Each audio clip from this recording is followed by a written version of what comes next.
Good morning, everybody.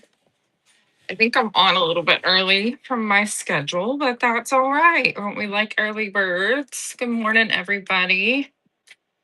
I'm making room so I can make notes and all the things.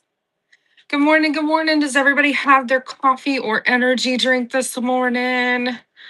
I'm working on shipping from the inside just because it has been cold still. My she shed is a mess. I have been doing that. We can chat about that a little bit too. Good morning, Wood Art Decor. More, how are you doing?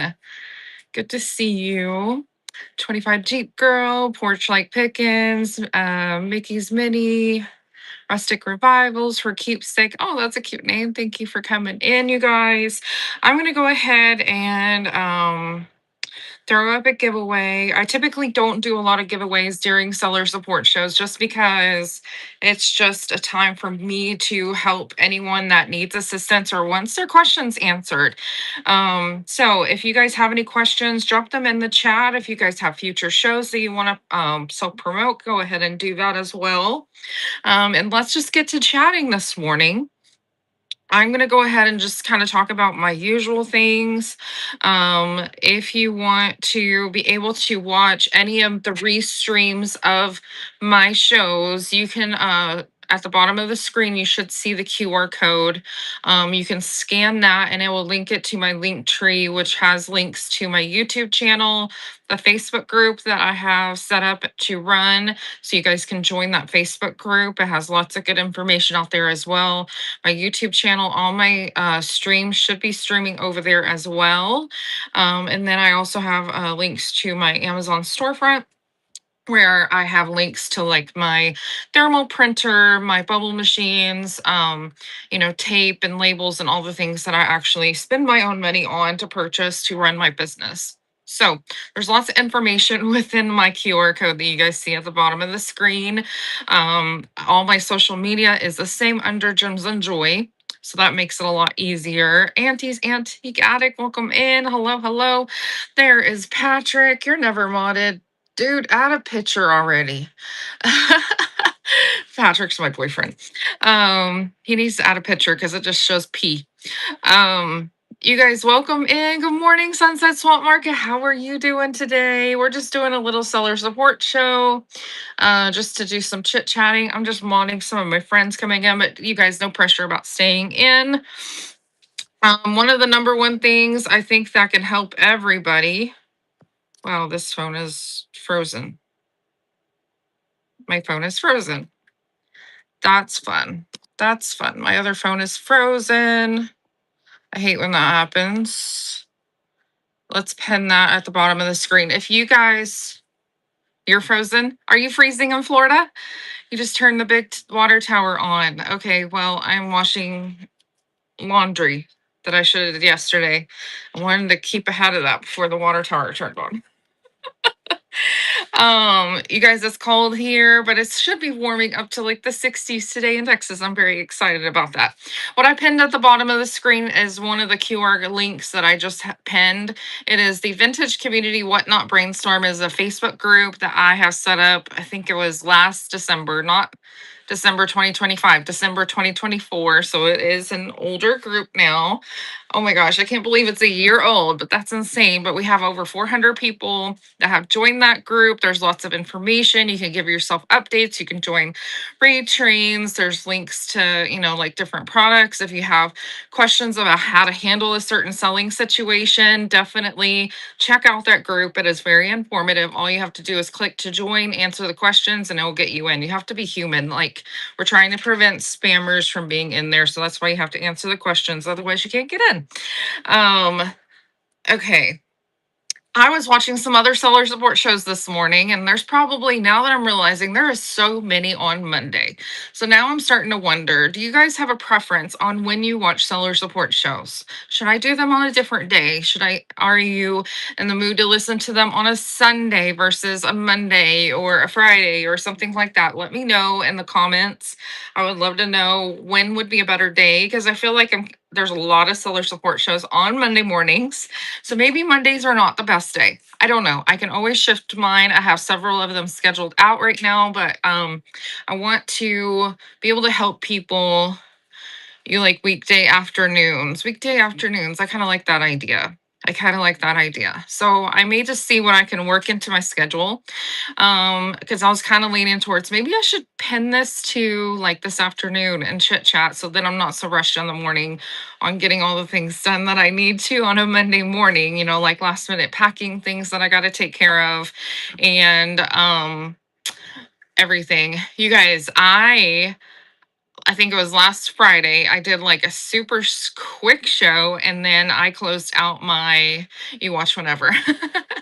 I was excuse me, I was kind of leaning towards the evening. I'm more of a night owl girly type of person. Oh my gosh, my voice. Let's wow, that sounds bad. You miss my night show so much. Yes, I'm a night owl girly through and through. I'm not a morning girl. Got 17 inches of snow. Electric was supposed to be installed this week so you could get your inventory in the new space. Oh no. So I bet you that is really delayed.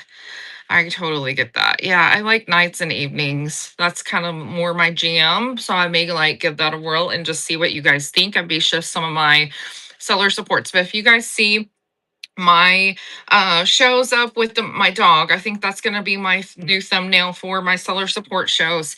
If you guys want to bookmark those so you'll be alerted whether I go in the morning or the evening, then you will be notified because I will do the bookmark. Yes, that's my doggy.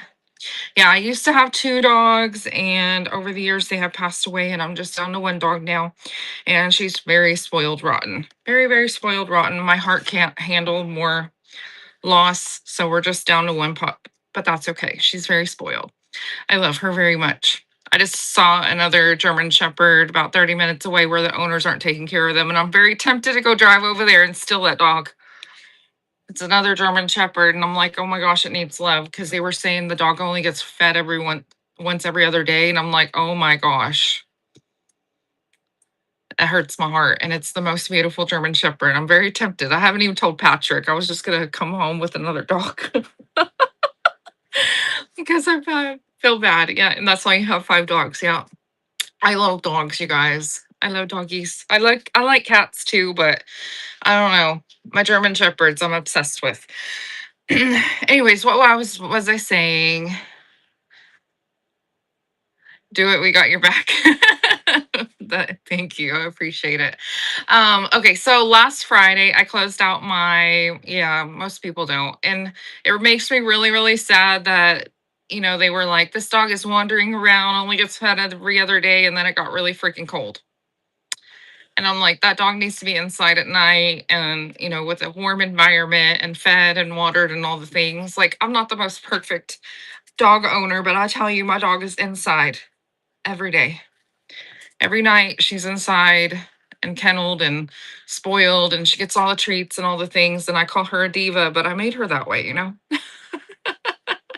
Hopefully Patrick's not in here. um, okay, so last Friday I closed up my booth. And so there was a lot of furniture in there. I have like, whoa, Mama Jamma, that was really bad. I have it on a new stand and y'all just went falling. I am so sorry about that. That did not happen. I'm so sorry. Let me find the chat. Whoa. Are y'all okay? Did you survive? Did that hurt? Did anyone get seasick? Man down. Oh my God. I cannot talk. Yeah, we're good. Okay. Awesome. I feel like I just got really dark. I might have to change where I'm doing the stand. That was crazy. So I moved a lot of furniture and it's kind of just hanging out because I gotta find a new place to have a booth. But I decided instead of just having one backdrop, I'm gonna have 2 different backdrops going in my she shed. So yesterday I was working on kind of rearranging everything. Now I gotta figure out what I'm gonna do with all my craft stuff because I'm taking out those shelves to just have more storage shelves for all my stuff. So I'm gonna have 2 different backdrops. So if all works out well, not tomorrow. Wednesday during the Brass and Ralph Lauren train, you guys, I'm gonna have a new backdrop, so that's gonna be fun. Good morning, shooting from the hip. Hello, hello. So I'm gonna have a new backdrop, hopefully for the Brass and Ralph Lauren train. And you guys, my new backdrop is green, and you're gonna love it, and it's perfect for um that rate train. It's gonna be so much fun. Good morning, Amy. I'll just tell you, I was the worst mod yesterday for you, Amy, but I was in there on and off. But I was working on redoing my booth. That's what I was talking about. In my shed, I was trying to get in other furniture and shimmying furniture and all this stuff. And when you have too much crap in your shed, that's what I was working on. So that's what I've been working on for a little bit, trying to figure out what I'm going to do with all my inventory that was in my booth. I sold my paint off, so at least I don't have that. And but you guys, Amy, she's been doing a estate sale, and that is a killer estate sale. I'm like literally jealous. I want to go picking in that house. It's absolutely crazy. You're wondering where I've been. Yeah, that was Friday. Sunset. I was Friday. I've been doing shows. Um, why did I close my booth? Because that store owner was not paying me. How about that? I barely got paid for 3 months of sales. The day that I signed out. Otherwise, I don't think she was ever planning to pay me. So, and I was like, that's just not the way to do business, you guys. Because that was November, December. Actually, wait, October, November, December, and January. I finally got paid for. So, you guys, I need help. I don't want to clog up the chat. Anyone really? What questions do you have? Let me know. Is that legal? I don't know, but I finally got paid. It's fine. Finally got paid. Everything's squared away. I got my stuff out of there, but that was legit stressing me out that I wasn't getting paid every month. So like I was so frustrated with her. I wasn't even paying her my booth rent at the beginning of the month because I wasn't getting paid at the end of the month. I was just like, okay, tit for tat, ma'am. Anyways, yeah, it's fine, you guys. But I mean, I literally did that. I still had profit sitting there. So it's not like I legit wasn't paying anything because I had money coming in for my booth to cover booth rent. But I'm trying to find another place to have my booth. And I think if I do another booth, I'm going to have to find new furniture because I really like my new backdrop. But you guys are going to see that on Wednesday. I keep having to think it's Wednesday on the Ralph Lauren train. Hoping to find out how everyone gets on these raid trains. Make friends, Cassie's Classic Finds. If you can host your own raid train, but if you find a raid train that you are interested in, message the seller and say, hey, I absolutely love the vibe of this train. It's totally my cup of tea or something. And, can I get on a future list to join it? Be friends with the people that are doing the shows because most likely if that's your vibe of a train that they are hosting, then they are probably your vibe of a seller anyways. Try to be friends with them, be in their show, talk to them, and they'll probably work you into their train a lot faster if they know more about you. So definitely, give that a whirl. That's the best way to get on raid trains. And then once you start doing so many freaking raid trains, you get asked all the time. And I'm almost at that point where I'm on so many raid trains, I'm overwhelmed, or else my anxiety is getting to me. And I feel like it's probably my anxiety, but it's a lot of juggling to do many, many raid trains, especially if you're sourcing for, like primitive. And then 2 days later, you got to do like a brass train, and another train, you're going to do linens. You have to source so many different things and set aside so many different products. It's a lot. It's a lot. It's almost overwhelming. So, but that's what I would do if you want to get on raid trains. Getting viewers, keeping them engaged. There are so many shows and raid trains. I feel like in New Cellar, it's near impossible to pull people in. Antique Attic. I was there with you at one time. Number one, do what I have pinned at the bottom of the screen. Pin to be alerted whenever you go live. So when your people find you and they want to catch your next show because they love your vibe, they love the items that you are bringing, they can bookmark. If you guys, they just have to go in your auction tab and click this little bell. Oh my gosh, I don't want to look at my face. They just click that little bell like that, and you can be alerted whenever you go live, and that helps get people in the room. I've been kind of struggling with getting people in the room because I think the Whatnot algorithm hates me, so I've been doing that, and that's been helping getting people that want to see me to come back and hang out with me, which I absolutely love. If you love my vibe and want to hang out with me, then click that bell to be alerted. So definitely do that. I feel like that is very helpful. Another thing that you can do as a new seller is to draw people in your room, is do a little thumbnail of all your items that you're kind of selling. So let's say you have this brass little moon, and then you have, I'm just pulling stuff that I have sitting here on my desk. And then you have this, and then a couple other things. You can make like a cute little display, and they're kind of like your bangers. Take a picture of like several different items that you're going to have on your show, and that's what we call as clickbait, and use that as like your thumbnail to help draw people in to your shows. That is very helpful. I'm missing so much of the chat because it was not scrolling. Yes, I had to leave a few because yeah, it is too much sometimes for with three trains. Uh, let's see. I'm trying to catch up. Silly rabbit, your face is beautiful. Oh, Kelly, thank you so much. I appreciate you. All your advice on this and it helps. Yes, it does. Okay. Okay, I caught up with the chat. But that's the best thing that I did when starting out. You guys, I started out with no following coming over to me, because I did not want to tell my Facebook friends, hey, I'm trying this new venture, because I didn't want to fall on my face and everybody that I know, like family and friends locally, watch me fail. So I was like, I'm not going to tell anybody. I'm just going to build this platform up myself the hard way. So I was friendly and networking and shows, several different shows. I made friends with different people, and I slowly built myself up. I kept doing shows. I kept showing up, and um, Alfie, see, Alfie knows me in person, and so like I get embarrassed, and I still have yet to talk about Whatnot on my other platform on Facebook, just because I'm just like I don't want people judging me. I have so many people that judge you, and I'm just like, okay, we're just not gonna go there. But I need to work on that. I need to work on that stuff getting in my head. But you can build up this platform, just show up every day. Um, by working like loading your items, different items that you have to sell, totally get those loaded up in your shop. You can show up and do shows. I would say one show at least once a week is very helpful to do. But if you can do more shows, then that's even better. Helps get you out there. Go into different people's shows every day, and commenting and chatting. That also helps with the algorithm. Share on other social media. If you have Instagram, if you have TikTok, if you have Facebook, YouTube, share that information out with the world. By the way, I am multicasting to YouTube. If you guys are out there watching me on YouTube right now, comment live right now, or if you're watching me on the replay, comment replay. But if you want to hang out and be in the chat where I can call you out and chat with us, come join us over on Whatnot. Thank you for my TED Talk there.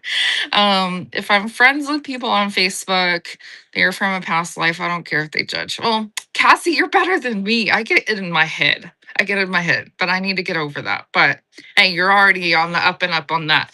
I also found that whenever you do TikTok reels and Instagram reels, kind of showing your products a few days in advance, if you're that prepared, which I'm hoping I can work on doing better.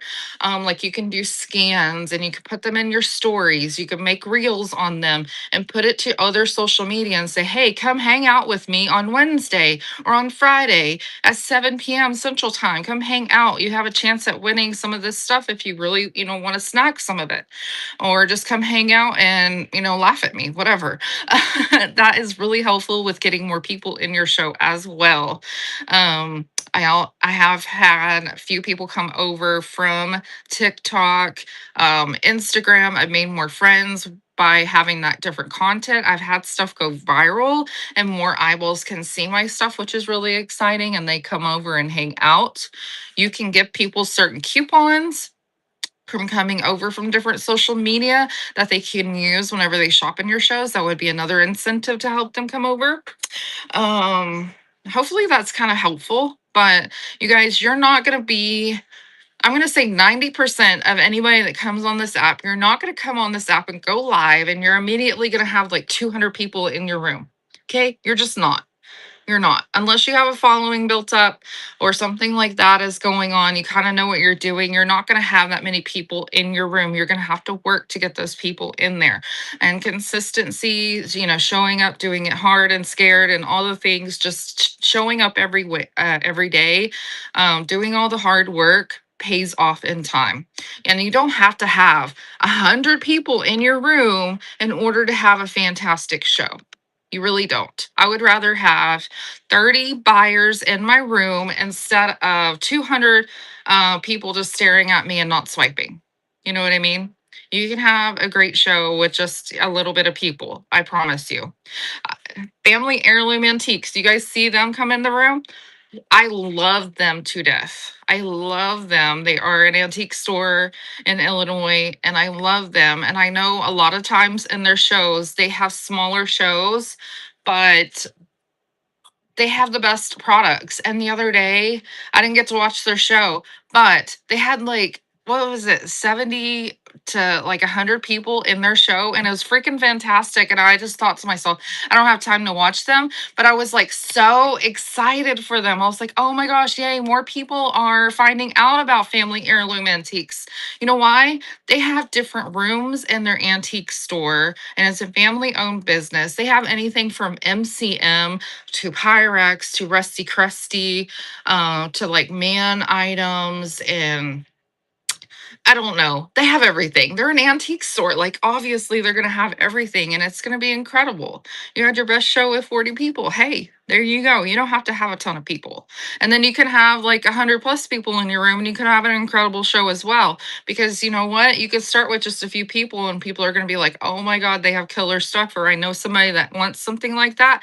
They're going to start sharing your show. And that is also helpful. I feel like word of mouth is always the best way to benefit. um, I'm new in learning, but I noticed that if you pay attention to big volume audiences, you only have about 20 bidding anyways. Possibly, yes. You can have 150 people and have a crap show. Somehow I know. Ask you how you know. Yeah, Sunset, what have you been doing anyways to get your numbers up? Because that was crazy. But I do see that another person, Sunset Swamp Market, you guys, they are a newer seller on the app. She used to watch me before she started, which I didn't even know that. Now I'm like, what was your name before? Because that's still literally blowing my mind. But you guys, they do $3 starts, max shipping 921. They can have anywhere from 100 to 200 people in their room, and something is running for $3 because she does random pulls and it will sell for $3, you guys. But the fact that sometimes her items get bid up to crazy amounts of money as well. And I'm just like, oh my word. But she's able to pull the audience. She could talk really fast. You guys, I can talk fast sometimes, but today's not my day because my brain is like struggling with a migraine. But you guys, if you want someone that talks fast, run things fast, Sunset Swamp Market is your girl. But you have a lot of people, a lot of people in network. That's why you network like a ton. I get tired with networking. I get tired with networking. You had your best 3 shows ever this past week. 2 estate sale shows and estate wars. Am I right, Amy Perrin? Yeah, because Amy been kicking butt lately, and you've been finding some epic items to sell, like those lamps. Oh my gosh, those lamps that you sold yesterday. I was just like, was like, oh my God. But also, I don't want to ship that. But you guys, you do not have to offer max shipping. And Amy is proof of that. You do not have to offer max shipping in your show for people to swipe. She was selling lamps at like, I don't know, what was that, 9 pounders or something? And people were paying the shipping just to get those lamps as a single ship. They will swipe for the money. You do not have to do max shipping. I had a show on Friday and it was for glass. Glass. 100% of it is at least a pound. Most cases, maybe 10% will be under a pound. Oh, 14 pounds. Yeah, that makes sense. But most people, most glass is over a pound, and somebody was complaining to me that 921 is too expensive to ship glass. I'm like, ma'am, you get 5 pounds for 921 and you're complaining to me? That is so much cheaper. If you wanted to buy this piece of glass on the Bay or another platform, you're probably going to pay $25. Yeah, I was like, immediately, I was like, 921 is too much. I was like, wait, that is like the cheapest shipping anywhere right now. And it's too much. Sorry. Anyways, yeah, we are very spoiled on whatnot because I go looking, because sometimes you want to go shopping for yourself or you're just looking for something different and you go on to other platforms and you start seeing the shipping for something tiny and they want like $12 and you're like, no, thank you. And I don't even buy anything because I'm just like, I'm very spoiled on whatnot. I won't even buy on the Bay because of the high. Yeah, exactly. And I know dang well they did not spend no $12 to ship something small because I know how to get better shipping elsewhere, but it's just absolutely insane. So I I hate eBay and they don't refund you. Not every seller refunds you on shipping overages either. They do not. They do not. Is there anybody who has questions? Drop them in the chat. I'm trying to watch the chat as much as I can and I can write things down. I'm also going to pin this. If you guys are a new seller, I always have this in my shop. I have my shipping guide out there. And the shipping guide is something that I typed up and created. I basically typed it up to help Patrick. Patrick helps me with my packing. And it has helped him understand the differences between priority ground and then the exception to the rule flat rate boxes. So if you guys are interested in that, definitely snag yourself one. It's only $1. It pays for my ink. That's all it does. Okay. I'm not making any money off of it. But I just wanted to help people understand the differences. You picked one up for Jim. Yeah. Yeah. Because it takes a little bit of time to understand shipping and it is very helpful. Um, do you sell what your vibe is or do you sell what is selling? The only thing you have luck with is that popular is hen on nest. Yeah. I do a few hen on nests if I can find them where I can make money. But I tell you, around here for a hen on nest or a fairy lamp, if I found them out in the wild, it's just luck to be able to make money. Have I picked some up and paid more money than my comfort zone? Because I typically try to keep my what I invest in money low, so I know I can make a profit. But sometimes I do invest a little bit more money and I put them in the community raid train. Is it worth my time all the time? Not necessarily. No, but I try to bring some different bangers, but I try to invest some money and just see what can happen with it. I can make a little bit of money, but honestly, around here, handle nests are selling for like 60 to $80 and it's really hard to pull a profit. And then a fairy lamp is absolutely insane. One time, and this is before fairy lamps got absolutely insane, you guys. But I found a 4-piece fairy lamp and I could not sell that sucker for $100. Today, if I would have kept that and held on to it, I probably could have pulled like $250 plus on that thing. And it's just insane how the trends are. Sometimes it's like, do you want to sell it and stop sitting on it? I was worried that I was going to break the damn thing. That's why I wanted to sell it. So I sold it, but now I'm like, dang it, I should have held on to it and just waited and somebody would have freaking bought it because fairy lamps and hen on nest are just selling like hotcakes. Is it my jam to sell? Not really. I rather sell items that I enjoy, that I love for certain reasons, because people can read it on your face if you absolutely love it and they're going to, more likely to swipe on it if they can tell that you love it. Do I love hen on nest? No, but certain ones I do. Like I have one up here. I have one up here just because I think it's really pretty and they're really hard to find. But I have this, and I'm going to save this for a rainy day or I'm going to keep it forever because it's so dang cute. And you don't see green or carnival glass all that often. So I know I'm sitting on something good, but I may just keep it. Selling what your vibe is more authentic. Yes. And you can feel the excitement. Yes, exactly. Oh my gosh, Sunset Swamp Market can sell toothpick holders like they're a piece of cake, and everybody wants that piece of cake. Because, girl, during the estate sale wars, I wanted to buy all the toothpick holders, and I just sold like several, but man, you got them to be bit up. I was like, what the hell? Yeah. And you guys, I can sell you anything from like kitschy. I'm like, oh my gosh, look how cute this is. Like, I love this. It is so dang cute. I couldn't resist. Amy might need this because, I see this and I see Amy and it has purple on it. But I'm like hoarding it. And then I love other things that are like this. It's super cute. And then like this, you guys, this is wild. I found this out of the Goodwill bins and it glows and it was not even broken. I was just really shocked. You have that one? I think it's a shaker. Do you have the set? Because it's a shaker. I didn't find the other one. I'm hoping I can find the other one. So, y'all, if anybody didn't know, Amy collects cows. So if you want her to buy something in your show, you have the whole set. Awesome. You have the whole set. Awesome. Oh, you guys, by the way, my shirt says show me your junk, but legit, please do not message me your junk unless it's like rusty crusty or vintage items. I don't literally mean junk like below the waist. Okay. Thanks. Because I know YouTube is watching right now and I just don't want to see that. I don't even know if you can message people on YouTube, but please, I just need to clarify that. I don't want junk below the waist, that kind of stuff. I like rusty, crusty junk.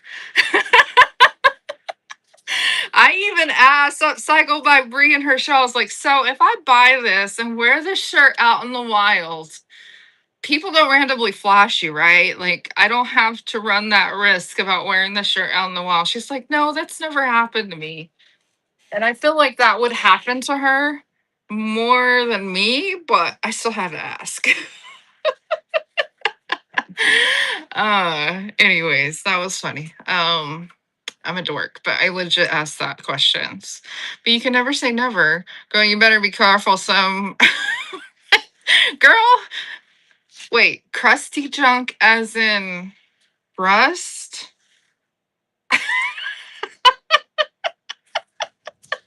I'm afraid to ask, but oh, girl, what have you been looking at? Or are you a nurse? I'm trying to drink my protein shake. Okay. Um, girl, bye. Let's see. What else was I going to talk about? I'm trying to think. I haven't been looking as square. Well, I can understand if someone's a nurse and they saw something like that because, you can't really control what you have to do in your job. Good morning. Oh my gosh, we just got a freaking huge raid. Who raided us? Roots and Clay Finds. Hello, hello. Thank you so much for the raid. I was watching you this morning. Hello, hello. It was a fun show, and then I had to go on. And then I started realizing there's a lot of seller support shows. Hey, sourcing with purpose. You legit just missed my funny. I might have to repeat myself in a minute. But welcome in, my friends. Oh yeah, at the bottom of the screen we have a shipping guide that I created for my by myself. I just was training Patrick. He helps me with packing, and you guys, it is very helpful. So if you are a new seller, definitely snag yourself one. Your eyeballs are on fleek. That's with the help of, you know, like the tattooing thing, whatever you call it, and then I pencil it in now because it's faded, but it helps. The best shipping guide. Yes, you guys, it is very helpful. Yes, microblading. Thank you. I need to go get a touch up, but you guys, it is very helpful.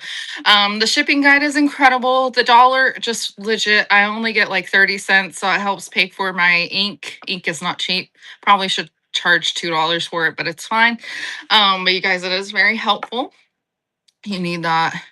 My eyebrows were, from the 90s where they looked horrible and microblading helped. And some of my hair actually started growing back after that, but I still need some touch up in areas. So I need to go do that. But you guys, it's like $200 to $300. So, it's something you have to save for. And I end up putting my money back into my business instead of investing in myself. So it's normal. It's normal. If anybody has questions, drop them in the chat. You guys, please go follow Roots and Clay Finds. I forgot to run a giveaway because I'm a dum-dum. You guys hop into the giveaway. That's in honor of our raid. I hope everybody's having a good show. Oh, I just got an alert. Somebody started a needlepoint that I want. That's okay. Um, your eyebrows have disappeared. Yeah, microblading, it is a little bit painful. As long as they numb you, it's not too bad. But you look crazy. I have some crazy pictures of when she got it, when she put it on, and it still had like the ink settling into the place. And I took a picture and I sent it to my mom. I was like, "Hey, what do you think of my new eyebrows?" And she's like, "Amanda, that looks bad." And I had all the ink smeared.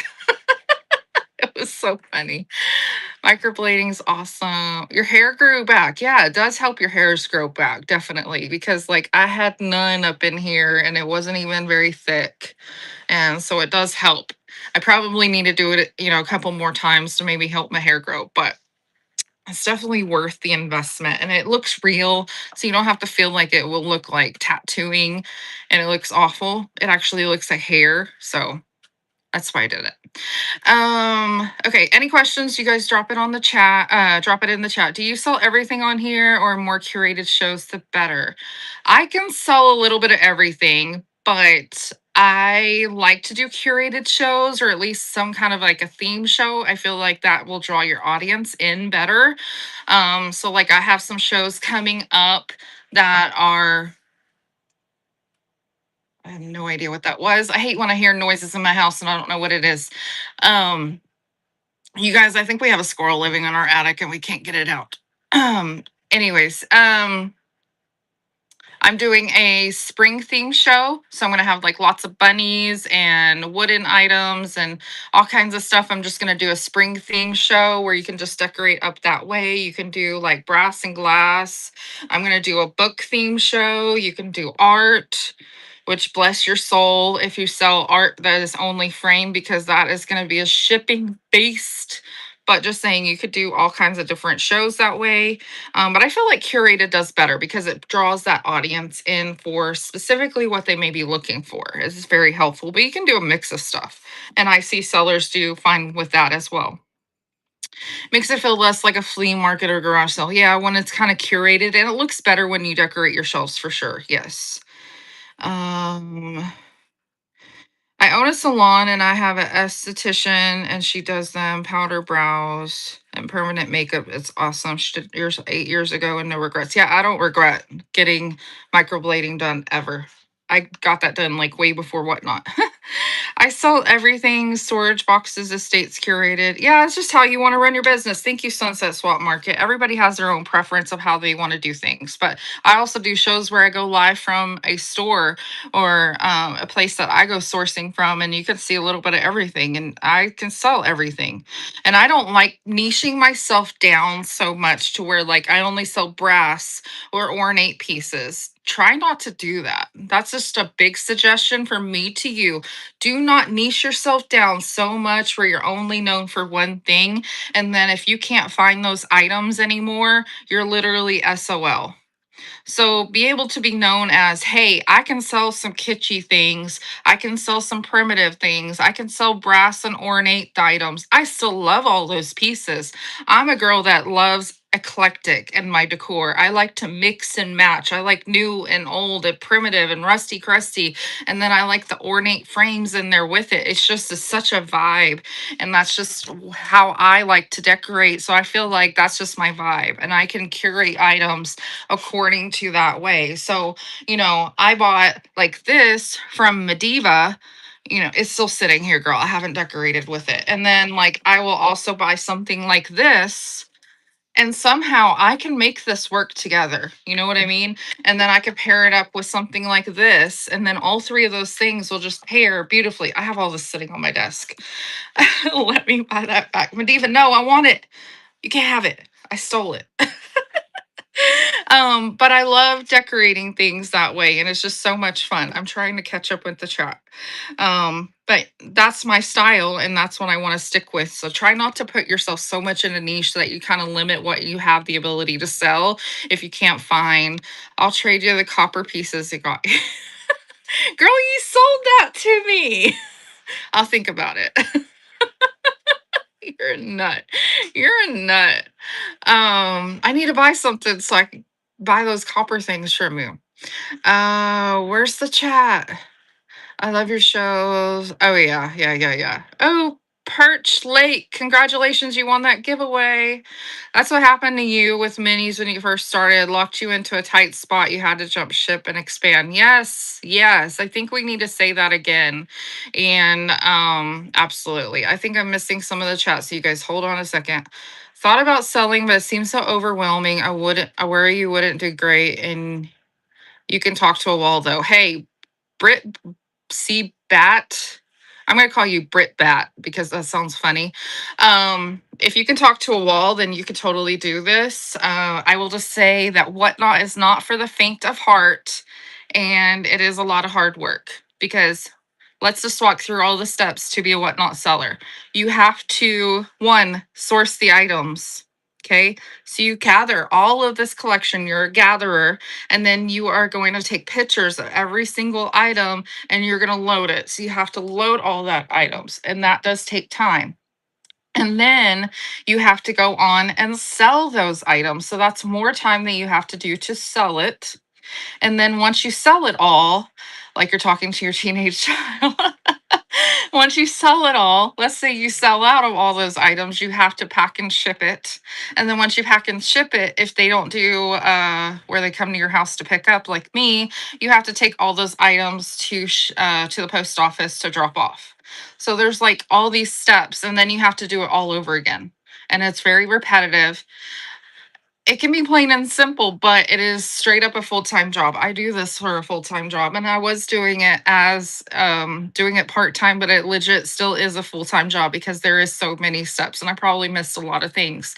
Oh yeah, I forgot to mention that you also have to take pictures and make reels and post them out on social media, so you have hopes to get more people in your show. And also, while you're doing all of this, you also have to network to help get more people in your show, make friends with all the people. Advertising is key, to word of mouth is key, making friends to come in your shows and hang out is key. It is just very popular. Yes. Say it again. Do I need to say it again, you guys? So you have to ship. Oh, wait, you have to source. You have to load it. You have to do your show. You have to pack it and ship it. And then you have to take it to the post office. And then in there, you have to advertise what you bought and get more people in your room and network all at the same time. And you have to do that on repeat over and over and over. So if you're doing 2 shows a week, you're doing that very fast, all in the same time. So you have to be very good at multitasking, but you can do it. If we can do it, you can do it. Okay, I'm trying to catch up on chat. I'm trying to do an oil painting show and I'm scared with shipping. Jen Soulful Finds, weigh all those oil paintings. And if it is one that you feel like needs to be shipped alone, then do a ship alone on a custom profile. And it will be very helpful. But I will also tell you, bless your freaking soul if you're going to ship only items that are framed. Okay, because shipping all of that is a beast, but it can be done, but you just have to be very prepared. And I would say if you're going to do one of those shows, do your show on a Thursday. So then you have Friday, Saturday, and Sunday to get them packed so you can take it out Monday. That will give you time to get that done. And also offer some that are prints or paintings that are loose. So your shipping will be a lot easier. Okay. If you guys ever notice, if I do a glass show, um, because I am not as fast with my packing, I will do it on a Thursday or a Friday so I have time to pack it. And also, a few days prior to that, if my shipping ends up delayed because I sold so much glass, a few days before that glass show, I will do some quick like linen shows to help bring up my shipping average to where I can turn around that shipping a lot faster. So my average will balance out to like 1 day instead of like 2 days. Right now it's 2 days because I screwed up, but that's fine. It happens. But that is really helpful.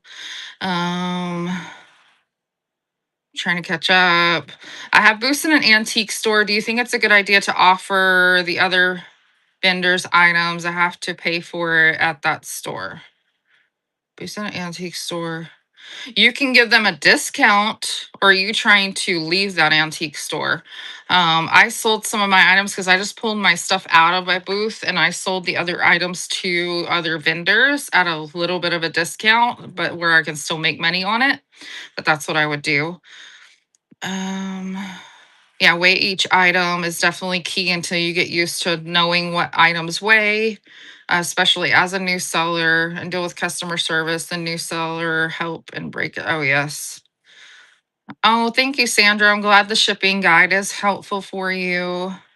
This is your parents' estate. There is 100 framed oil paintings. Oh my God, Jen Soulful Finds.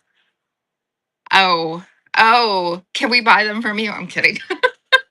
What you could do if you're overwhelmed, have you shipped a lot of oil paintings in your life? Is number one. If you're overwhelmed with it, what you could do is pick like three or four. If it's going to be too much to ship all at one time, you can get like three or four, put it in a show, and sprinkle it in with other items. So then you're not just doing constantly all the shipping for all the frames all at one time, and then you could just stretch it out. Get in some raid trains or just do single shows that way and see how you can do with it. But if you feel more comfortable, um, doing it all at once, then you can totally do that. But I wouldn't do 100 in one show. Maybe like do like 20 and then sprinkle in some smaller items in one show. And then because packing is going to be a lot of work, but that's what you could do. Yeah, you can also do buy it now as well for sure. Does anyone in here do the cards? It seems like it would be good, easy shipping and front show. I have done a card show before. Yes, it is fun. But my first card show, the card people came in and they were teaching me how to do things, like the discard pile and like selling that, and then doing your picks and stuff. So just make sure you have a variety. I thought I had a variety, but it seemed to get like stale really fast. But just be creative with how you sell it. You can do like sell cards and pairings. Like if you have two different bird cards, you can sell them as a set, and then you can do some random you picks from like a setup, and then do some different the card people. They totally came in and taught me how to do like card shows, and they asked me to join their raid train and stuff, and it was fun. But I almost feel like I need even more cards than what I have. Like I have a box full of cards and I keep picking up more cards because I love finding them. They're lots of fun and I collect them myself.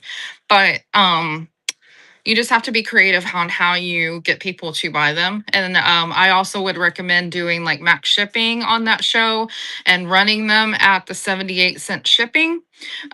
Because honestly, shipping a playing card, which you guys, I have some sitting right here, shipping a playing card is not that expensive. I mean, you can put that in a plain white envelope, but once I think it's buy three or four, they can get several. Like you guys, I have a drawer of playing cards right here.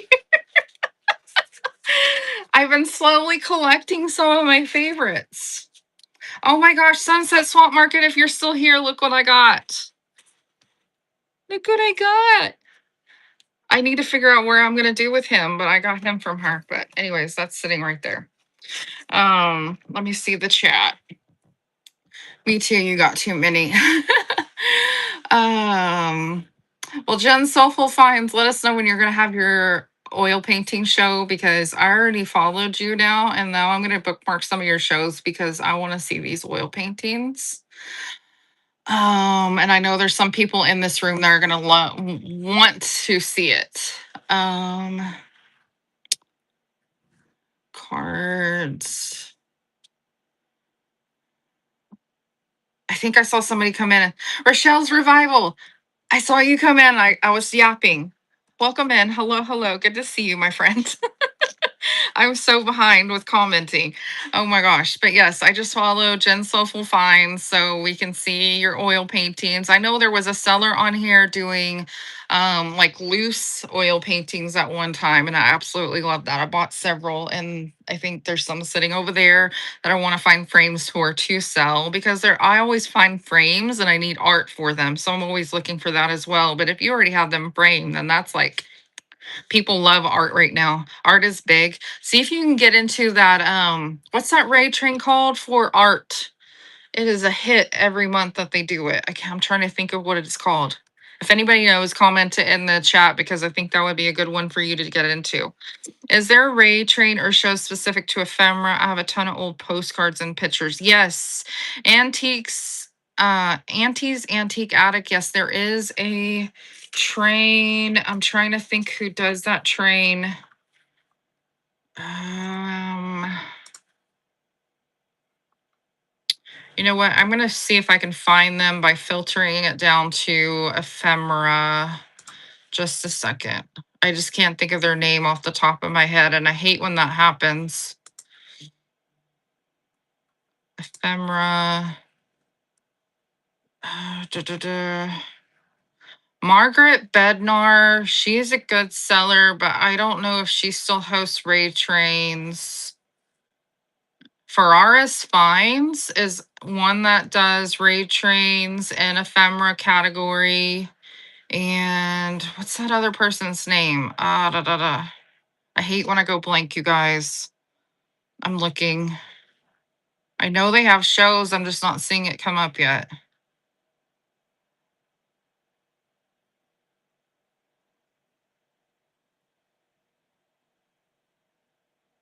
Shoot. I know Ferraris Finds, and it's like Penguin something, I thought.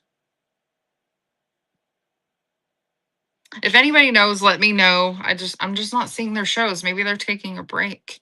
Usually they have a show listed. And if you guys want to get in a playing card raid train, message Sunflower239. She does raid trains for playing cards. She can get you in or teach you how to do things. She's very nice. Is it Penguin Boss, you guys? Does anybody know? Penguin Boss, I believe it does the raid trains for ephemera. I'm just not seeing their shows coming up. What the heck? It's like Penguin something, I swear. But I'm just gonna leave it at that because I don't remember off the top of my head. Okay, does anyone have any questions? Let me know. If anyone's not familiar with doing the 78 cent shipping like I did on the shipping guide at the bottom of the screen, you guys can go into my YouTube channel, which this is streaming over to YouTube, so you can rewatch it. And under my short films, I kind of walk you through how to do the 78 cent shipping. So if you definitely check me out on YouTube, it's the same name on YouTube under Gems and Joy. Or an easier way for you to find that is you can just scan my QR code and I have a link tree and it links to my YouTube channel. And anyone watching on YouTube, come over to hang out on Whatnot.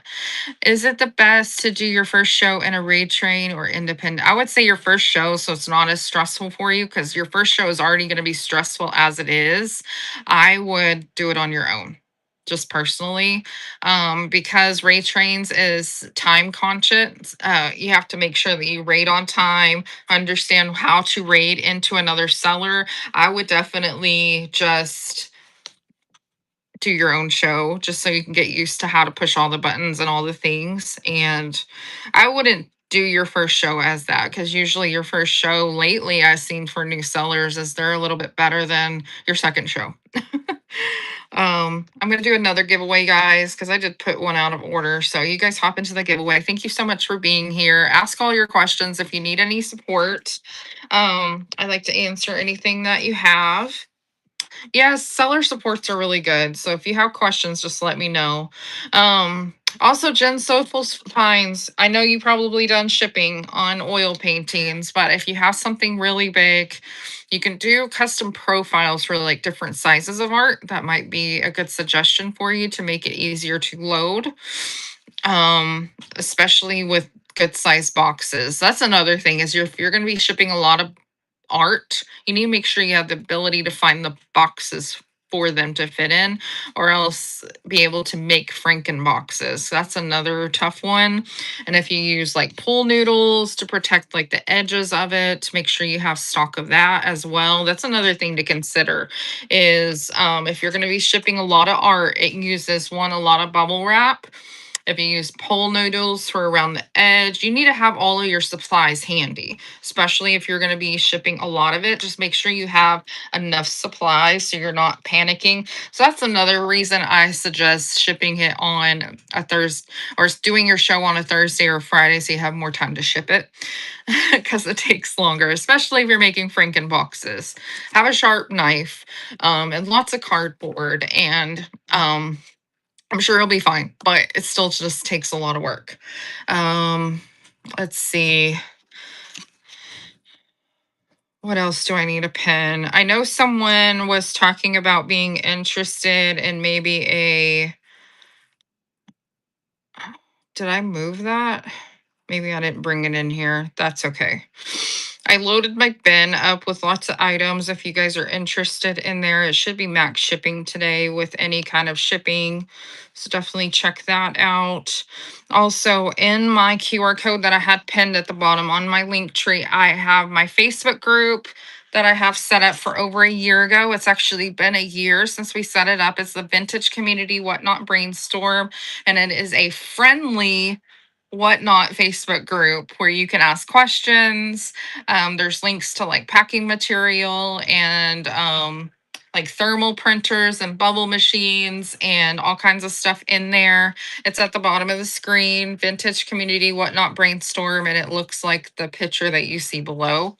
It is very handy to get into that group. There's like over 400 people in there, tons of people that can answer questions. So if you run into a scenario that you don't know how to handle, you can type it up in there, and you have many different sellers that can hop on when they are able to answer your questions. All you have to do is click to join, answer the questions, and then we can approve you to join. But if you want to do the QR code, I believe that should link you to the Facebook group as well. I just pinned that again. Let's see, what's another thing I talk about? I don't know. I don't know. Any questions, guys? I like answering questions. I can answer anything from shipping all the way to how to set up a show, to your 78-cent giveaways, to how to unbundle. Like I've done all those kind of things. So I'm not a newbie here, you guys. Have I got 11,000 followers yet? That's another thing I want to see. I can't see it on this device. I wanted to see if I can hit it. I can't see. It won't let me look. It's all right. Um, how do you keep products straight with shipping? Do people use sticker numbers? Melissa, whenever I do a show, typically I have like, I don't know, 50 items and I put it on a shelf behind me. And those pictures that I have loaded, is basically what I can tell what I have on my shelf, and I just number them so people can call out said number. But if you're doing random pulls, which some sellers do, then what I would do, just because I don't trust video receipts, so if I sell this item as a random pull, I'm going to label it as, I'm going to put their name on it, or I'll label it A1 or whatever it is at the bottom of my screen. Let me see if I can show you how I do my random pulls so you can see. Random. I'm going to pull them over so I can show. Just a second.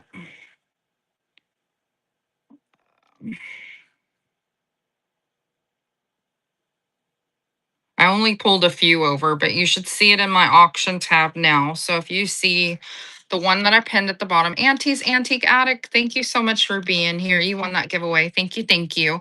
Upcycle by Bree. Hey, I'm going to say it again. Look.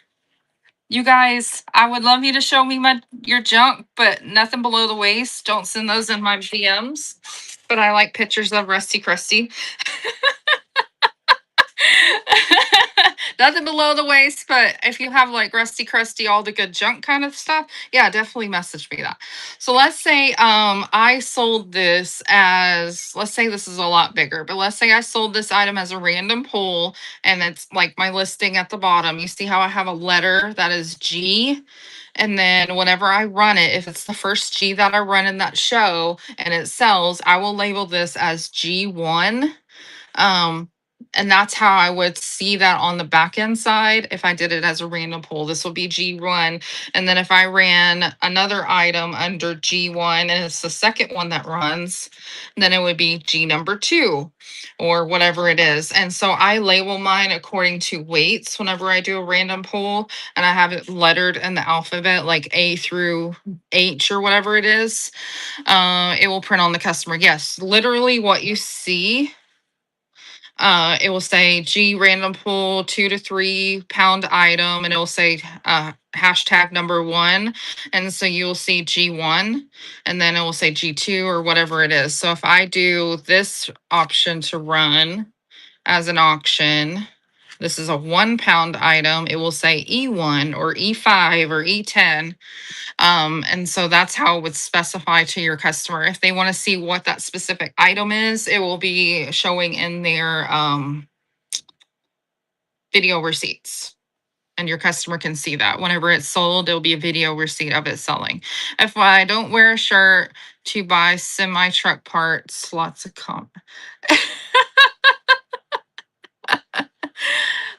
I'm sure semi truck drivers are not very classy. I'm sure they're very raunchy in what they say. But does that answer your question on how they label it? That's typically how somebody would label it, or they would just write your name on it. I personally like to label it like E1, whatever, and it really helps. But if you are a brand new seller and you haven't done it before, I personally recommend loading your items with photos because it makes your shipping a lot easier and it helps keep people in your room. It definitely keeps people in your room. I'm going to load some photos in your shop as a pre-bid. Yes, it does help things sell because if you go into a room and this is all you see, they don't know what the heck you're selling. And so someone may not buy anything because they don't know what you're selling. But if you've been on the app for a while or you have your display set up and they can kind of see what kind of stuff you're going to be selling, they may stick around and hang out for those random pulls. But I feel like personally, and I feel like other sellers can do better if they load their items. How much should you load? It is a first show, Melissa. I would say, especially if they can't see behind you, yes, definitely. I feel like displaying your items behind you really helps. For your first show, have you done a lot of packing? Because I know there's some sellers that do load like 100 items, but personally, for my first show, I didn't want to be overwhelmed because I didn't understand how the seller hub looked and how to do shipping and all the buttons to push. I didn't want to be overwhelmed. So, what I did is I loaded like 30 to 50 items and I sold them that way. Will all of those items, yeah, you don't want to be overwhelmed. So I would say 30 to 50 items and see what you can sell. And I believe as a first time seller, they do up to $150 back for your first sales as long as you have your show within a certain amount of days, which is actually another bonus if you're live for like 2 hours or 3 hours. I can't remember what it is. But if you have to re-show something, so just because I showed this at the beginning of my show and nobody bought it, if I show it again 30 minutes later, somebody may buy it, or it may not sell the second time around that do it, but the third time they're going to be like, oh my God, can you run that again? I love that. Will you run it? And it could sell like the third time because there's different people popping in and out of your shows always. I load and it helps your sales. People come in. Yes, yes. I feel like it does help your shows definitely. For sure. It helps, especially as a new seller. Nobody knows what your vibe is. Are you a cottage curl core girly where you have that kind of style, or are you more ornate? Or are you gonna have more eclectic mix of items that have a little bit of everything? Like nobody knows who you are and your vibe of items that you're gonna have. So I feel like loading your items, have your display shelf set up behind you, especially if you're going to be live on camera, it is going to be very helpful. And if you don't want to be overwhelmed on shipping, I would do like 30 to 50. And that should be enough to like kind of filter through so you have lots of different items to show. Plus, if they have already purchased something else and taking advantage of fill the box, yep, they can buy more. Yep. What does the setup look like? Are you just using your phone and the computer? Personally, what I like to do And I'm not in my typical setup right now because my shed is a mess. But I typically have my stand for my iPad, and that is my camera that is looking at me, because I can make that chat bigger and I can leave it there and I can read the chat as it's going. And then I use my phone, which I have two different phones. And then I can go into my phone, and this is what my shop will look like. I'll go into my shop and I can pin items. To purchase for people so I can run it. So let's say I want to run a 1 to 2 pound item. Let's just pretend that it is this item that I keep grabbing. Let's just say I'm going to run this. I'm really not going to run it, you guys. So I'm just going to pretend. So I can just click it on my phone and it can be running. And I'm not really selling it right now, you guys. So I'm keeping that. But you can just go on your phone and click run. And that's how I do that. There's some people that use their computer, but I will say that using your computer to run things, that it is a lot different than running it through your devices. I feel like it's more complicated personally, but you can do what you prefer. Get some items loaded in the buy now. Yes. Yeah, if you guys look at my shop right now, I loaded up my buy now with like 100 some odd items, 150 items, because I decided, where are they at? It's all at the bottom. But some jewelry that I had made in my booth, I decided I'm going to load that stuff up and put it in my shop. So that's what I have in there. I have a ton of jewelry that me and my mom made, handmade, and there a bunch of that is in there. So definitely load your buy now. Oh, and another fun fact, you guys, whenever you go to personally load, can we talk quality listings versus okay, the difference between a quality listing and a temporary listing is quality listing, you can be able to pull it forward and put it in your bin, and it has a picture attached to it. A temporary listing will disappear after your show. That's my understanding. Quality listings typically have a photo, and then they also, if you are listing in the vintage decor category, it will say where you have to put the condition of the item, and that is another quality listing setting that you have to have entered, and you have to tell it, the condition, is it excellent, good, poor, or damaged, and you have to list that in there. But the biggest difference is, does it have a picture attached to it or not? So like my random pull down here, it is considered a quality listing because I do have a picture attached to it, even though it is a random pull. But that's the biggest difference. I like using quality listings because if you eventually want to hit premier seller, which is $50,000 in sales every 3 months, which is $17,000 in sales every month for 3 months, you need to have quality listings among some other things, but quality listings is one of the key things that you have to have. And if you already make it a habit of using quality listings, even for your giveaways, it's going to help you get there a little bit faster. And I know some sellers that are pushing because they have the ability to hit those kind of sales, but they haven't been doing quality listings. So now they're trying to make up for it, and it's really hard. It takes a lot of time to get their averages up. Okay, I gotta hydrate. You're welcome. Oh boy, Patrick's back. Let's see. What's another thing I can talk about? Giveaways. Oh, if you are a brand new seller, where are you getting shipping stuff from? Melissa, that's a good question. I need to do a video about that. Shipping items I get from, you can get shipping boxes, priority boxes. I'm writing myself a note. So you can get shipping boxes such as flat rate boxes and other priority boxes from the post office. You can either go into that office and you can pick them off the wall because they usually have like several different kinds, or you can order bulk from usps.com and you can get free packages, boxes sent to you. So I typically order in bulk of several different post office boxes, priority mail, flat rate, all of that, and I get that sent to me, and I keep a back stock in my building, so I have several different to choose from. Because a lot of the shipments between 1 to 5 pounds ship priority. Those are boxes that are great to always have on stock. Can you do poly mailers? Yes, you can. I do have poly mailers. You can do bubble mailers. You can ship with envelopes. Um, Look, I even have poly mailers right there. I use poly mailers as well. So if you ship, if you're selling clothes, a lot of people ship clothes and poly mailers. Yes. Yeah, you can totally do that. That was one of my big questions whenever I was a new seller. I was like, everybody ships in a box. I can only ship in a box. But no, you can ship in a poly mailer. I promise. You totally can.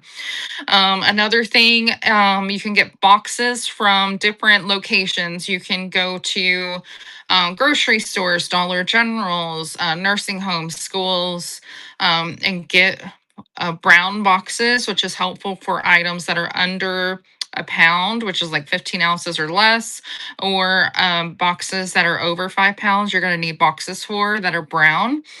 So you can get free boxes that way instead of purchasing them.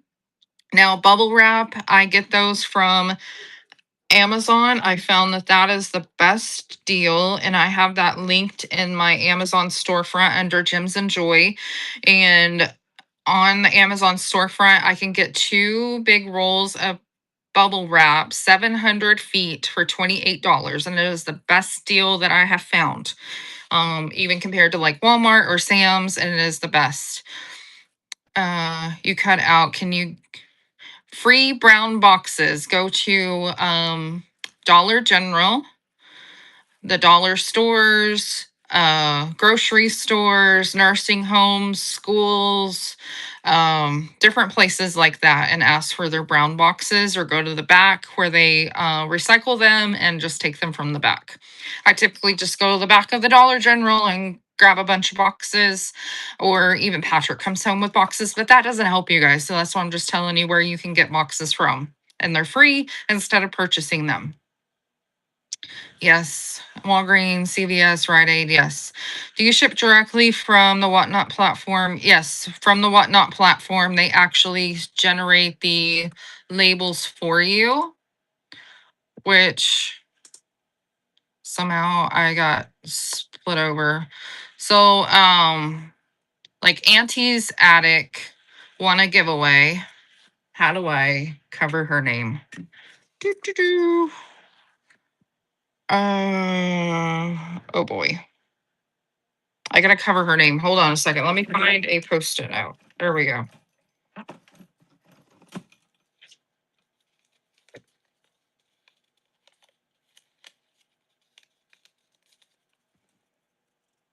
I'll just show you on the screen really quick. Okay, so this is like all the stuff from today's show. This is like all the purchases or giveaways that I have done just from today's show. So like she won a giveaway, and right here's her address. But to generate the label, you would click generate label. You can print the packing slip, and that is all right there. So you actually stay within the Whatnot platform to do your shipping. And it will actually tell you like who bought it, what it was, how many ounces it is. That's how you check to make sure that your shipping weight is accurate.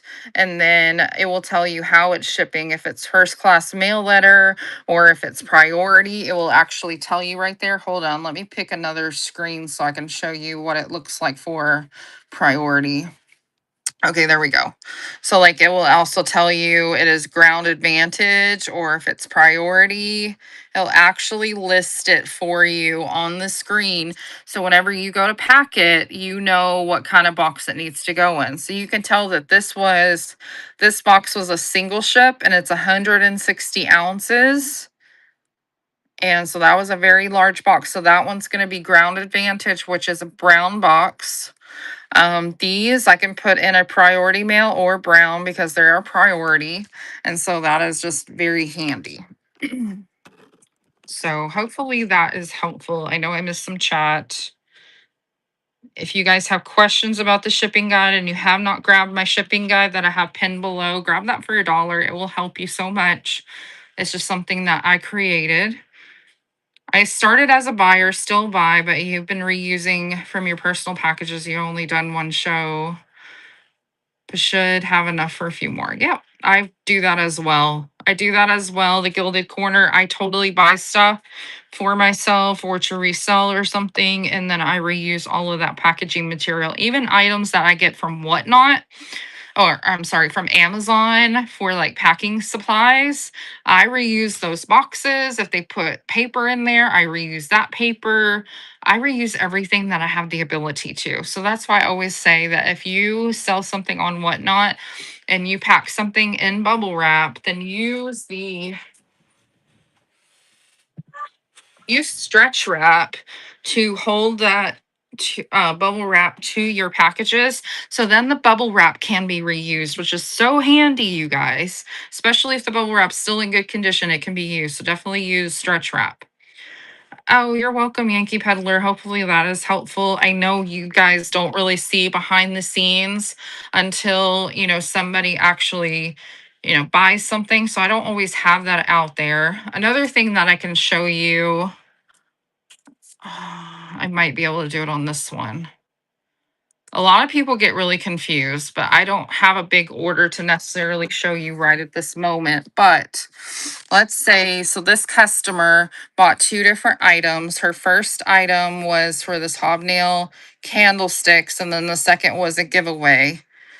If you wanted to unbundle this, so let's say she bought 2 different items and you needed to unbundle one from the other, to unbundle where it doesn't charge you, you need to make sure that you break it down by what they purchased and take a look at which items took shipping on, because sometimes they pay additional shipping on certain items.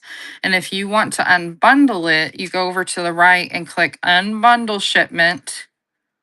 And then you click whatever you want to unbundle, let's say that one, and I can say unbundle the selected items and save it, and it will separate them out for me. But I know I can do that and not necessarily charge me if I unbundle this one. But if I unbundle something they paid no shipping on, then I may potentially pay shipping for that label. So that's just something to consider. I don't really want to unbundle, so let me click away. There we go. So that's just something to consider, guys. A lot of people don't realize you can look at that, but that is a smart way to unbundle things appropriately. So you don't have to use priority boxes. You can just use, yes, you can use brown boxes, Melissa. Yes, you can use brown boxes for priority mail, but you cannot use priority mail boxes for ground.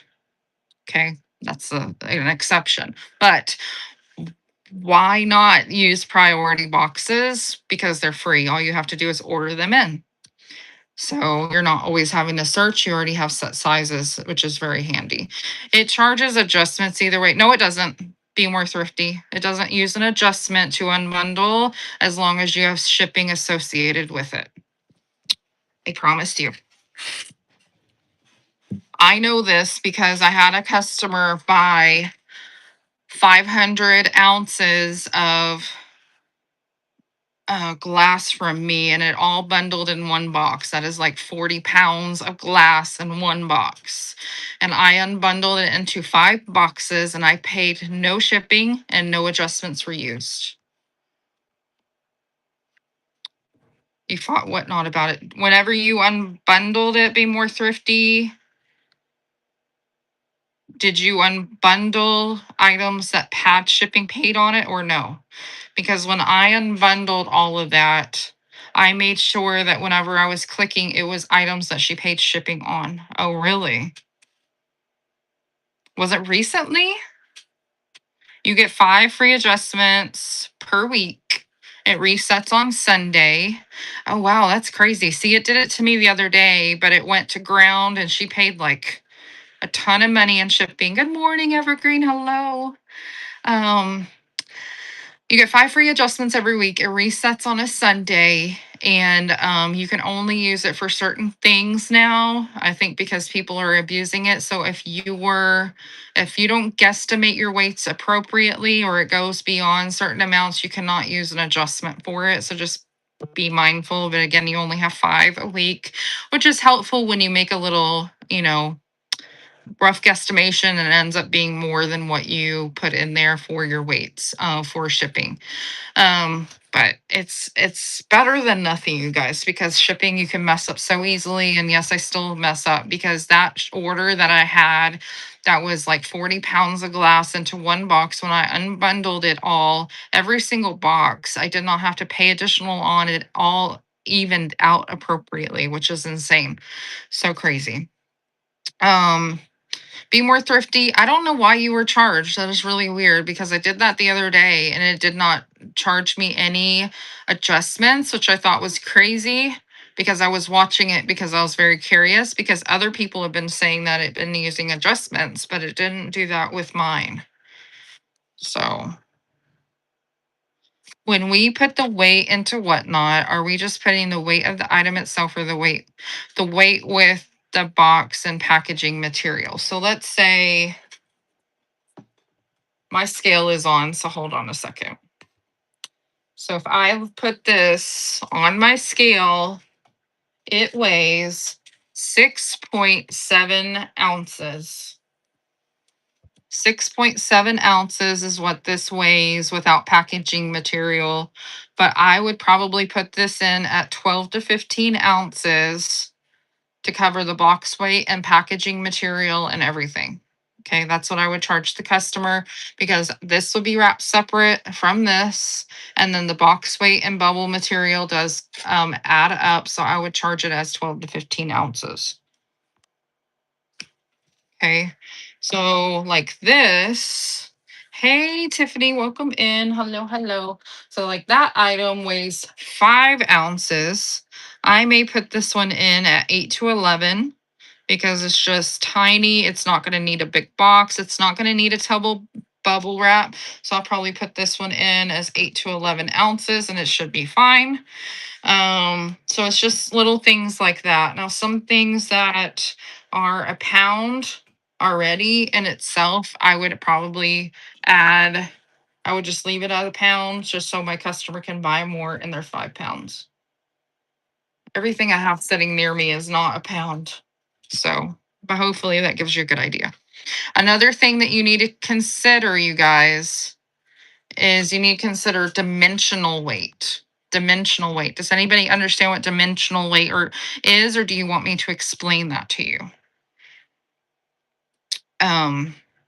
Dimensional weight is an item, maybe, I'm trying to think what I have so I can explain it better. Ooh, that's a good one, maybe. Let me see what this weighs so I can explain. Oh boy. How much do you weigh?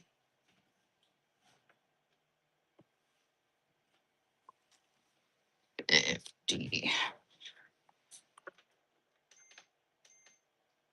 Okay.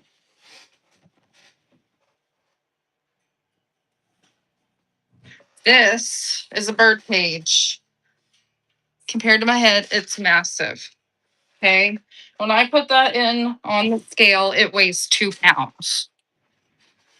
Am I going to charge only 3 pounds to ship that item and risk that that is going to go with other items? And I'm going to need a bigger box than what is needed because that is so massive. You guys saw how big that is. So it only weighs like 2 pounds. But if I put it in as 3, they're going to put other items in it. And I'm going to need a bigger box than a 12 by 12 by 12 in order to ship it safely to my customer. So you need to consider dimensional weight, not only the weight of the item, because you're going to need a bigger box to fit that into your customer. So I would put that package in as a 5 pound in order to get it to my customer because it's going to need a bigger box. I need to be able to put it into a bigger box. You may have an item that is like a pound. Let's say a swung vase. You guys seen swung vases? They can be massively huge.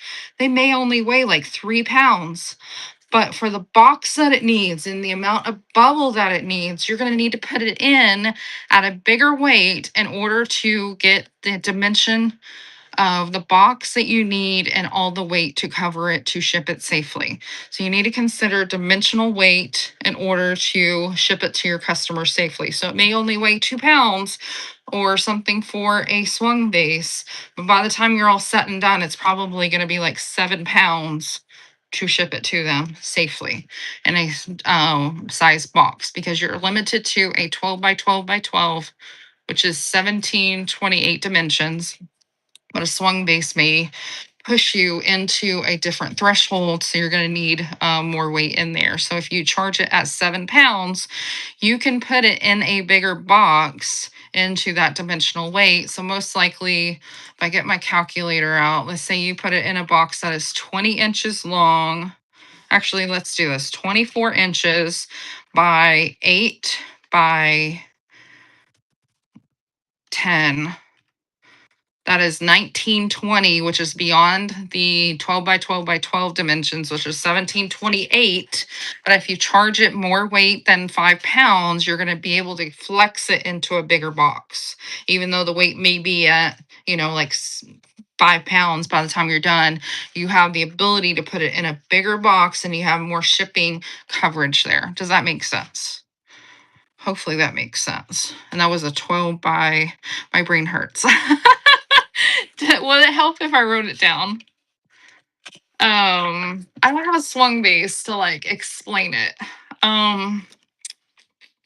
Let's, do I have a tape measure here? I don't have a tape measure. Okay, let's say it'll be easier with this visual. Okay, we're gonna ship this bird cage. We're gonna ship this bird cage. And this bird cage, we're gonna say the box that's gonna go in is 22 inches. I'm gonna write this down too. 22 inches by 20 inches by 12 because of its size, which is 5280 cubic inches.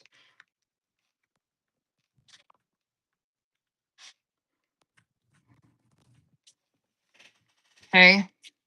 A 12 by 12 by 12 is like 1728. But if I put it in a bigger box, I'm going to need more cubic inches for it to actually be able to fit. So if I only charge the customer 3 pounds, I'm going to have to pay to be able to cover those cubic inches. So if I charge the customer more money in shipping for like a 7 pound box, I will have more flexibility to put it in a bigger box at a lower weight in order to ship that safely to the customer, if that makes sense. That's kind of what I'm explaining. But that difference, dimensional weight, because it is bigger, I'm going to charge the customer more to get it in a bigger box to get it to the customer safely so they don't have to pay. Does that make sense more?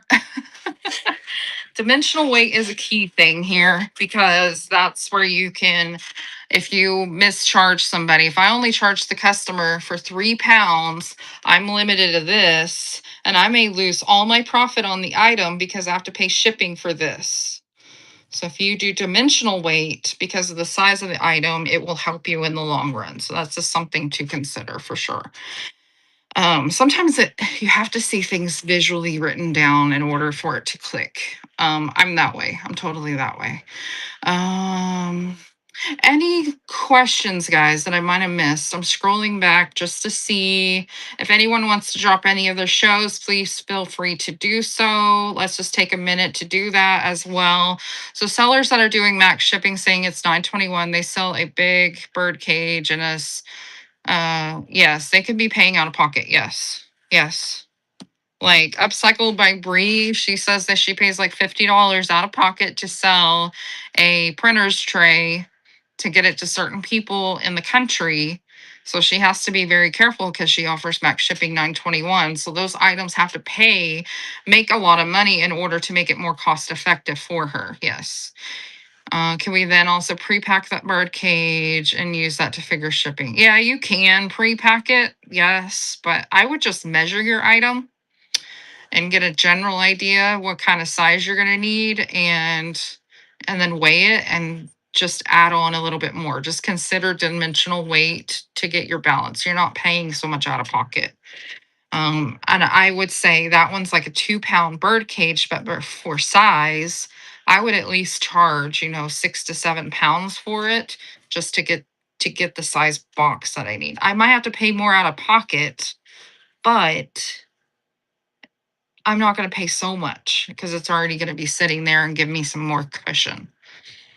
Is it good to do max shipping to start out? As a brand new seller, Whatnot is no longer allowing sellers to offer max shipping. I don't really know what the guidelines are because it seems to be different for everybody. If anyone knows, let me know because I haven't been able to find it in writing, but I thought it was 50 sales, but then some people are able to do it and some are not. It might be so many sales, but you cannot even offer max shipping at this point. Um, so I wouldn't worry about it, but those that offer max shipping typically do not sell a ton of really big stuff. If you are not familiar, there's some people that do max shipping 921 and they do like a really big show, and they're realizing that they're going to be paying about 10% in shipping costs at the end for people to be able to swipe a little bit more. And at the end, spending 10% of your profits to pay for shipping is not bad. I sold 189 items one time on max shipping, and I only paid about $60 out of pocket. And that is with using my adjustments at the time. It really wasn't that bad. It could have been a lot worse, but I was okay with spending about $300 in order to, pay for that shipping. But it's just something to consider. You don't want to do tons of really big items, but oh boy, you can sell like hen on nest, like little things. This, I would sell, this, smaller end items, things that aren't super huge. I would sell some of this, and then you can run things as random pulls, and it's totally fine. Do you think it's worth it to incentivize buyers? Sometimes, yes, evergreen, but I don't offer it all the time. Um, I feel like it's nice, especially if you are doing a show that it is fast pulls and it's random pulls, and you're doing a mix of items to do max shipping, which I've done that on like Dalla Holla and shows that I have like 20, 30 minutes on, and I'm trying to speed sell it through. I'll just charge my customer 8 to 11 ounces. I'll have a variety of items that weigh like 6 ounces and then some that weigh a pound. So I'm going to eat some shipping on some of it, but I hope it all balance it in at the end. But you know what? If you haven't watched Amy Perrin, she had a show yesterday at an estate sale. People are swiping when they want it. She was selling things as single ship 9 pound items, her lamps and stuff. If they absolutely want it, they're going to pay the shipping on it. They will, you guys. I watched her show yesterday. If they don't want to pay 921 for 5 pounds, then they're just not going to be your customer. But that is the cheapest shipping around on any platform. I don't know any other platform that can give you shipping for cheaper than that. It's just absolutely insane. And I feel like you don't have to feel like you need to do max shipping 921 in order to get better sales. Yeah, she had crazy stuff. Oh yeah. Yeah. Um, but yesterday she was selling like uranium, gorgeous lamps at 14 pounds, single ship, two customers, and they were paying it willingly plus the cost of the item, which is $250 to $300. I'm sorry, if you really want those items and they're really hard to find for one, people are going to be swiping to buy it. It really is true. And I did several melt glass shows. You guys, melt glass or glass in general is heavy and shipping weight and everything. You might be able to get two pieces in a 5 pound box if you're lucky, okay, with some pieces, with the size and how they are made and stuff like that. And I did several pieces. I even shipped 9 pounds of single glass tumblers, and we can ship that. And people were paying that shipping just to get those items as single ships, just to get it to them safely. And they will pay it. I don't feel like you have to have max shipping 921. If I want something, I will pay the shipping for it. Like nine max shipping 921 doesn't really get me. Now, if I see at the bottom of the screen that I already swiped on something and it says free shipping and they have something else that I like and I'm like, oh well, I can fill my box, I will go ahead and swipe on it. But it's not gonna, turn me off. I have to pay shipping on something if I really want it. I mean, think about it for yourself as well. Does shipping deter you from swiping on this app? You guys let me know in the comments. Does 921 shipping deter you if you really want something or you really like it, or are you buying it to resell? Is it going to deter you? No, you just kind of filter that into your overall cost if you're going to resell it or you're just going to buy it. So sometimes single ship does, yeah. Well, you can also understand if a customer says it's going to be a single ship and you see what it is, you can understand why they're doing it and they want to get it to you safely. But if you still really want it, you will buy it. Like I would do that if I see something I really like. And I do that with art, which art is understandable. Number one, as a single ship, plain and simple. A lot of that art is going to be expensive as a single ship, and you don't really want things to be, I don't want to ship this with a piece of art. It is just ludicrous, but it can be done, but it's just crazy to do. So I can understand that. Or even glass that has like the dainty, like the baskets that has the dainty handle and the ruffles. Like some of those I did do single ships on because I don't like it. Or we did 7 tumblers in one box because that was just a heavy box in general. I don't want nothing else to go with it. So it makes sense. Only if that 921 is outrageous, like someone was charging that for 5 pieces. Oh yeah, that's insane, wild hair. See, that would make more sense. I don't want to pay 921 for 5 pieces of paper. But if they're charging $4 for a stack of scrapbook paper, I'll pay that and I'll keep swiping and fill that freaking box. So you also have to be mindful of your shipping as well, for sure. If somebody is selling a playing card for $4 shipping, are you guys going to swipe on it? I'm not. Nope. What's cooking? I'm not cooking.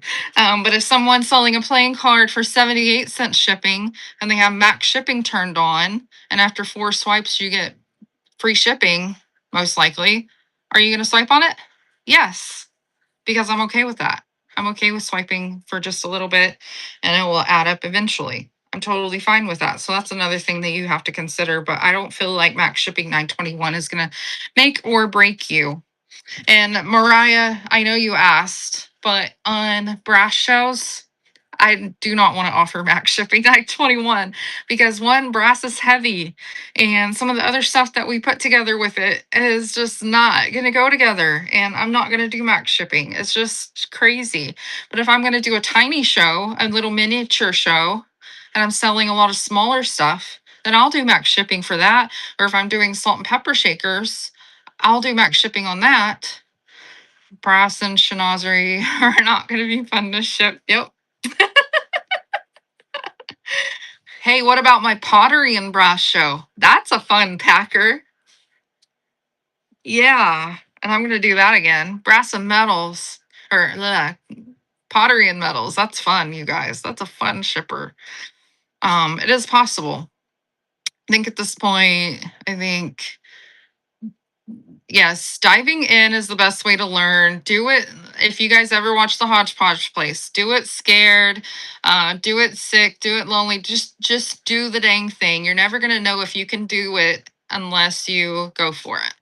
You are the glutton for punishment. Yep. Pottery is worse to ship. I think pottery is harder to ship than glass, just because it's more temperamental. But but you just got to do it, you guys. You're never going to get anywhere in life if you don't try something new and challenge yourself and do the hard things and just give it a whirl. What's the worst thing that you can what's the worst thing that can happen? You go on for an hour and only sell one thing? I'd still call that a win. if you just sell one thing in an hour. You know why? You sold one thing. And guess what? You get to go to the back end and learn how to do shipping for one item. That doesn't seem so stressful. And then in your next show, aim for trying to sell three things and then go live again and, keep pushing yourself. If, I want to see if I can sell $100 on this show. I want to see if I can sell $300 in this show. Or I want to see if I can sell 10 items in this show or 50 items in this show. Keep pushing yourself to do better. How can I improve? How can I get more people in my show? I'm going to challenge myself. I want to sell something new this week that I haven't sold before and just see how it goes. I think that's just the best way to go about it. Thank you. It happened upon you, and I like your advice. I'm getting ready to start on whatnot. You're a nervous wreck. Just do it. Just do it, you guys. I pushed myself to go out there and go live March of 2024, and look at me now. Okay. I brought nobody with me. I think I had like 9 people in my first show. I believe I sold like 12 items and I made like less than $100. But you know what? I was excited about that. I sold things, that I had people in my show for the first time. I got to figure out what buttons to push and those things. Knock your wicker hutch over and laugh at it going. Were you guys not here at the beginning of the show? I freaking knocked the dang phone over and everybody took a tumble. And I just asked everybody, are you okay? Brush your knees off. You're all right. I mean, just laugh at yourself and just go with it. I even go live still to this day where I'm full of anxiety and I feel it when I'm live. I'm very nervous, especially with glass shows. And I just have to tell myself, why am I so nervous? I have to tell myself out loud where everybody else is listening to me, Amanda, why are you so nervous? Calm down. It's fine. Just do this. Like, get over yourself. You're making it so much harder than what it needs to be. You can totally do this. You've done this before. You can talk to your phone. Nobody's talking back at you. There's just, right now I have like 25 people staring back at me, making a fool of myself. That's totally fine. I have a good personality. I'm quiet too, Rosemary. I'm quiet. I like quiet rooms. I like chilling out and oh, Christy, you're sweet. You didn't have to do that. I thank you. Oh, and yesterday, you guys, Christy taught me that squirrels have bones in their tails. Mind blown. Mind blown. I had no idea. And then I had to ask Patrick, and he's like, yeah, dogs have bones in their tails, cats have bones. And I'm like, I thought it was just like, like your ear and muscle. That's what I thought it was. Fuzzy tree rats, yes. I told Christy that I wanted a squirrel tail that has like a keychain thing so I can clip it to my purse because I want to see if my dog follows me around with it. Oh, and if anybody has any tips of how to catch a squirrel that might be living in our attic, let me know. Because we tried sticky traps and somehow I got stuck to it and then drug it somewhere else and it got off of it. So, and you're deboning one for me yesterday. Yes. Does Whatnot take the shipping fees and shipping overages out of the funds you make during your show, or do they take that from? They take it from your earnings, and if you don't have enough earnings to cover shipping overages, like if you make an adjustment to your box because you underweight it and you don't have enough earnings, your account will just be in a negative balance until you earn more money. But they won't take it from your bank account. No. Don't put a sticky trap for a squirrel. How do you catch a freaking squirrel? Okay, Patrick, live trap. Go get one. We had to call an exterminator. Yeah, we do things the hard way here. Use a trap, put peanuts in it. What about cashews? Take it out outside once you trap them and release them. We're not going to release him. We have like a family of squirrels living in our backyard. One day we saw 8. 8 in our backyard, you guys. We have a family in our house. I can't listen to it. I'm not going to kill it. That's Patrick's job. Patrick will deal with it. What did he say? It's coming down to the point I'm going to sit in the attic with a 22. We're going to have holes in our roof. Oh my gosh. Like seeds and nuts in the trap. Well, we didn't know what it was at first. We really didn't know, but from the fur that it left on it, he's thinking it might be a squirrel. But we put peanut butter in the middle because we're like, maybe it's a mouse. But so we tried peanut butter, but it didn't take the peanut butter. So it's probably a ferret. Don't tell me it's a ferret. I hear it like, I heard it just a minute ago. Just collect them bones. Don't kill. If you only knew what he killed at my house where before I moved here, he killed a bunch of squirrels because they were chewing through my siding to get in my attic at my old house. It was crazy. We didn't know what it was, Christy, so we were just trying to see what we could do. We had one too. You had to put a screen on the gables. You had bats. Oh my word. Okay, bats are worse. That's scary. Feed them outside. We have big pecan trees. We do not pick up the pecans. The squirrels eat the pecans. Promise you, they have plenty to eat. We have bats next door. Oh, yeah. We have bat houses. They live in our. They will get in the attic. Okay. Oh, we got to get the squirrel out.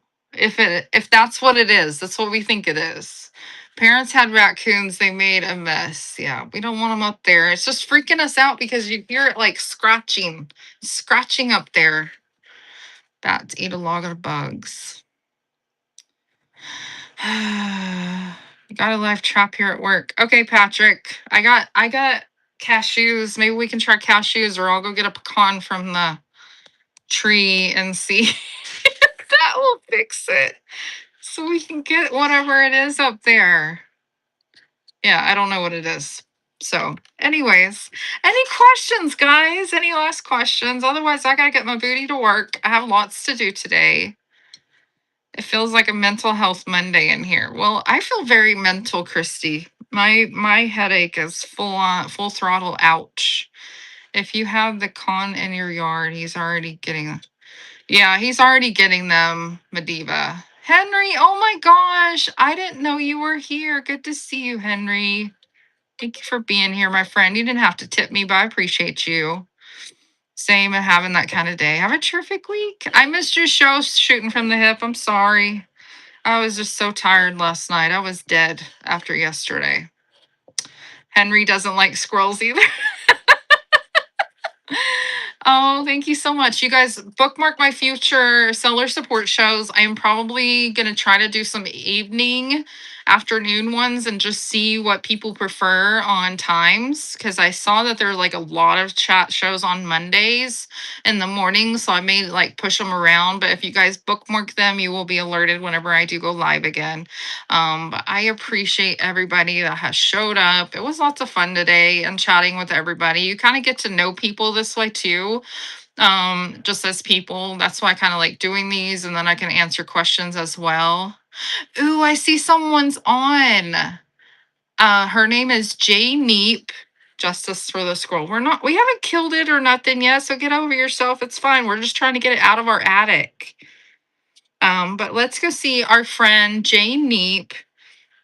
She is a new seller. She joined my first raid train. I have not got to raid her since. So let's go spoil her, send her some love. She is so sweet. Well, we have bones in the attic, Christy. I got to get Patrick to get them down, but he didn't bring them down yet. But I will see y'all later. Thank you so much. Bye, guys.